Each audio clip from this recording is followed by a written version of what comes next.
प्यारे बच्चों, आज हम क्लास 10th के प्रो सेक्शन के लेसन 2 जिसका नाम है ए लेटर टू गॉड का टेक्स्ट का अध्ययन करेंगे। तो देखते हैं।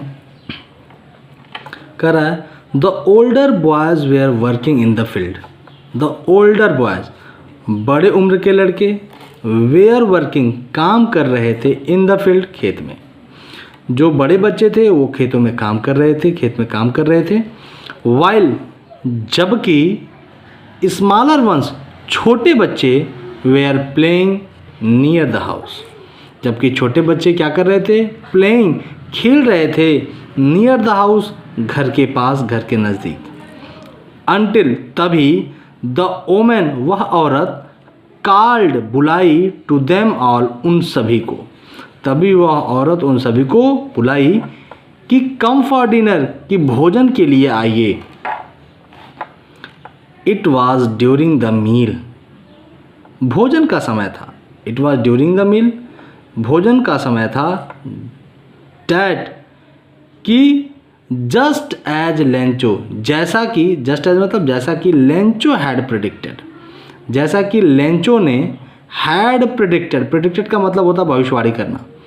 जैसा कि लेंचो ने भविष्यवाणी किया था कि big drops of rain, big drops बड़ी बड़ी बूंदें, ऑफ रेन मतलब वर्षा की बड़ी बड़ी बूंदें बिगेन शुरू हो गई टू फॉल गिरना, वर्षा की बड़ी बड़ी बूंदें गिरना शुरू हो गई। इन द नॉर्थ ईस्ट उत्तर पूर्व में मतलब कि उत्तर पूर्व दिशा में huge mountains of clouds, huge मतलब विशाल, माउंटेन्स मतलब पहाड़ जैसे, क्लाउड्स मतलब बादल, विशाल पहाड़ जैसे बादल कुड बी सीन दिखाई देने लगे अप्रोचिंग आते हुए। अप्रोचिंग का मतलब आते हुए।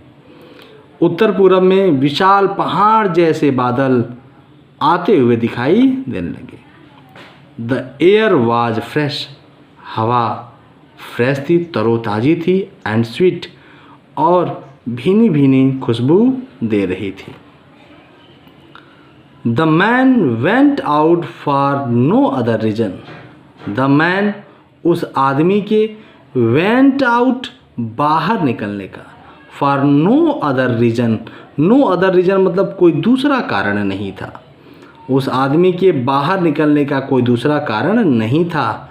Then to have the pleasure खुशी लेने के अलावा, than to have the pleasure, pleasure मतलब खुशी, खुशी लेने के अलावा, किसी खुशी ऑफ फीलिंग्स महसूस करने के, मतलब महसूस करने के, खुशी लेने के अलावा क्या खुशी, कौन सी चीज़ को महसूस करने के?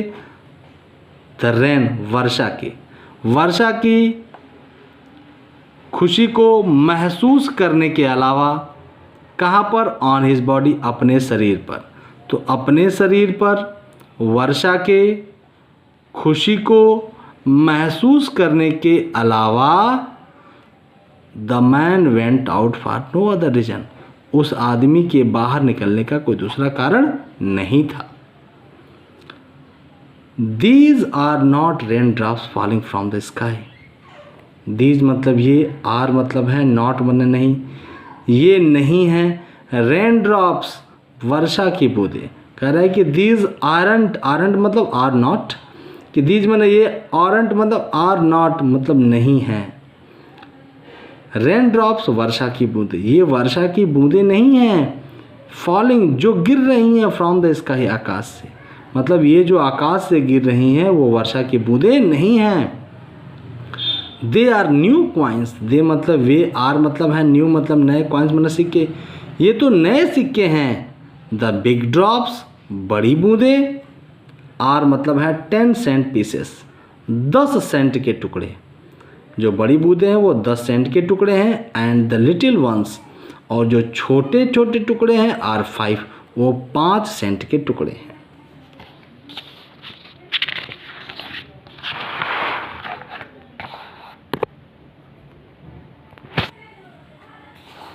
कह रहा है with A satisfied expression, with मतलब साथ, सेटिस्फाइड मतलब संतुष्ट, एक्सप्रेशन मतलब भाव, संतुष्ट भाव के साथ ही वह रिगार्डेड देखा संतुष्ट भाव के साथ वह रिगार्डेड मतलब देखा the field of ripe corn, पके हुए अनाज के खेतों को, विथ इट्स फ्लावर, उनके फूलों के साथ। बड़े संतुष्ट भाव के साथ वह अपने पके हुए अनाज के खेतों को उनके फूलों के साथ देखा। ड्रैप्ड, जो ढके हुए थे, ड्रैप्ड थे, जो ढके हुए थे, इन ए कर्टन, कर्टन मतलब चादर में, जो चादर में ढके हुए थे, किसके चादर में? ऑफ रैन, वर्षा के, जो वर्षा के चादर में ढके हुए थे। सडनली, सॉरी बट, लेकिन, सडनली, अचानक, a strong wind, a strong wind मतलब एक तेज़ हवा, बिगन माना शुरू हो गई, टू ब्लो माना बहना, अचानक एक तेज़ हवा बहना शुरू हो गई।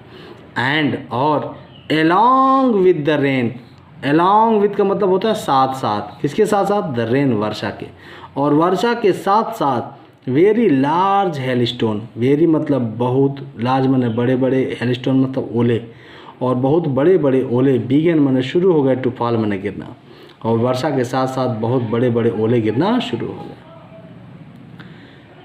दीज ट्रूली, ये ट्रूली माने सचमुच, डिड रिजेंबल, रिजेंबल मतलब लग रहे हैं, प्रतीत होते हैं, ये सचमुच प्रतीत होते हैं, क्या प्रतीत होते हैं? न्यू सिल्वर कॉइन्स, नए, न्यू मतलब नए, सिल्वर मतलब चांदी के, कॉइन्स मतलब सिक्के, ये नए चांदी के सिक्के जैसे लग रहे हैं।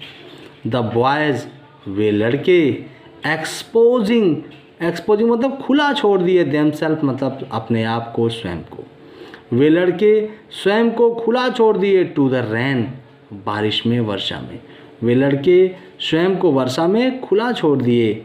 रैन आउट, दौड़ने लगे, टू कलेक्ट, इकट्ठा करने के लिए, द फ्रोजन पर्ल्स, फ्रोजन मतलब जमे हुए, पर्ल्स मतलब मोतियों को, उन जमे हुए मोतियों को इकट्ठा करने के लिए दौड़ने लगे। फ्रोजन पर्ल्स का मतलब जो हेल स्टोन ऊपर से गिर रहा था उसी को यहाँ पे फ्रोजन पर्ल्स कर रहा है।